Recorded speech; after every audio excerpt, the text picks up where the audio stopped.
Hey everybody, how are you guys today? This is your girl Tia Antoinette here, um,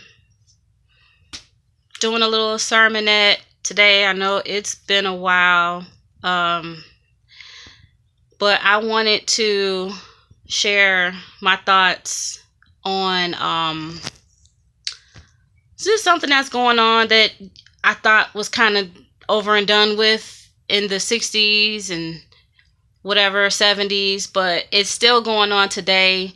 So you can't say that the Bible is not relevant to what's happening today, because it is. There's nothing new under the sun. You hear about how some people who call themselves Christians may have these businesses, but they don't extend service to people who may be gay, whether it's like photography services or it's floral, selling flowers, things like that. And because they don't agree with people who may be gay or, things like that, they feel like, no, I'm not going to support what you're about. But that goes against what Jesus teaches. And I'm going to read it in Luke to prove my point, because I don't want to share my opinions, and my opinions don't line up with the word. And my opinions is null and void if it does not line up with what the word says. It's always supposed to be what the word says, and then it's explained and it's broken down to where we can understand. And it's also very important to do it this way so that we don't take the word and accidentally misconstrue it or make it something that it's not, because that can lead to very dangerous things and ways of thinking. So I'm just going to get into it. I am in Luke 9. What happened? Oh no, what happened? I lost my page. I'm sorry. Oh, okay, I found it. Luke 10, 25 through 36. Okay, I'm just going to read the whole thing, because I also want to be careful about paraphrasing stuff. I don't want to get that wrong either. So starting at 25, one day an expert on Moses' law came to test Jesus' orthodoxy by asking him this question.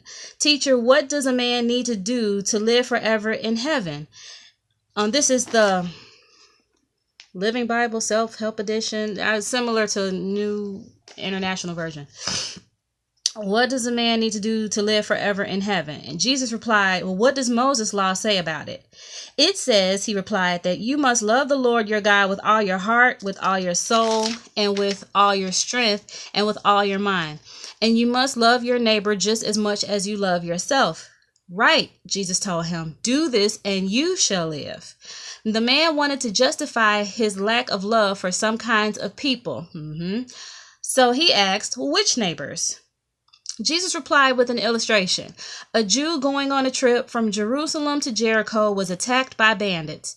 They stripped him of his clothes and money and beat him up and left him lying half dead beside the road. By chance, a Jewish priest came along, and when he saw the man lying there, he crossed to the other side of the road and passed him by. A Jewish temple assistant walked over and looked at him lying there, but then went on. But a despised Samaritan came along, and when he saw him, he felt deep pity. Kneeling beside him, the Samaritan soothed his wounds with medicine and bandaged them. Then he put the man on his donkey and walked along beside him until they came to an inn, where he nursed him through the night. The next day he handed the innkeeper two $20 bills and told him to take care of the man. If his bill runs higher than that, he said, I'll pay the difference then next time I'm here. I'm sorry, it's highlighted, so it's kind of hard to read. Now, which of these three would you say was the neighbor to the bandit's victim? The man replied, the one who showed him some pity. Jesus said, yes, now go and do the same. Okay, so of course that's talking about the Good Samaritan. Very popular story, but it just goes to show that everybody's our neighbor, not just people who think like us and believe like us and live like us, but everybody. We have to live with everybody. And if we, point number one, if we are showing favoritism towards people just like us, how can we then witness to anybody to come to become a Christian? How can we teach Jesus if we're not showing love to people who are not like us? How can anybody really believe that God is love if we are not showing love? Because we are representatives of the church. We are the church, actually.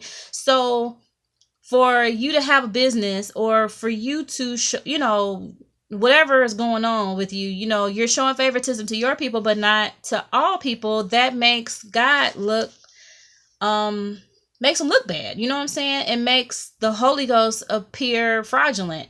So we don't want to do that. And point number two, the one that you are shading could be the one that could get you out of a bind. You know how we say blood is thicker than water, but then we could turn around and also say that family hurts you more than strangers and friends. And that's true in my life sometimes. It's true. I think everybody's experienced that. So for you to sit here and kind of look down on somebody who might be trans, or maybe part of the LGBT community, and treat them differently or discriminate, you never know who might help you when you're down. You never know where your help is going to come from. You can be the enemy that can become somebody else's footstool. You just never know. You don't want to, we always say, oh, God will make your enemies your footstool. But what if we are the enemies? And what if we are, treating people some kind of way, and then God can use that person to help you and make you look crazy, humble you down. You don't want to be in that situation. It doesn't feel good. And it just would, teach us a lesson. And why put yourself in a situation? You know what I mean? Why even do that to yourself? So it is important to show love to everybody. That is how you become an effective witness. That is how you show God's love and show who God is.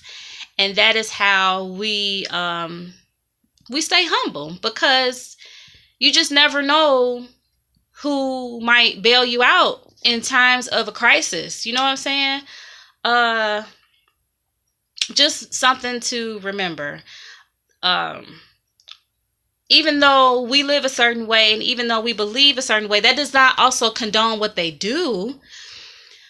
But there's stuff that we do other people don't condone either. You know what I'm saying? Like, I could sit here and say, well, this person lives life this way. But even with me being a Christian, they could say, well, Tia, you do this. You ain't perfect in this area, and this is why, being judgmental and, having the wrong delivery and how you talk to people, that can really mess you up, and that can really make you an ineffective Christian as far as witnessing and shining your light, because you're not shining your light when you do that. It's very important to just love everybody and be respectful of people, because we have to live on this earth. We might as well get along. We might as well, because, just show love to everybody. Some of my friends, we're all different. You know what I'm saying? And I love people. The people I have who are friends, I love them because, they have good hearts, and we just mesh, and they don't necessarily always go to church like I do, or, that don't make them worse than, that don't make me better than. We just cool. You know what I'm saying? So, I don't know if that had anything to do with anything, but it just goes to show that, it's important that we, stay in our word, and we stay prayed up, and we show the love to people that Jesus showed to us. So I hope you got something from this message. Hope it blessed you. Like, comment, subscribe if you feel led to. And y'all have a great weekend, okay? Bye.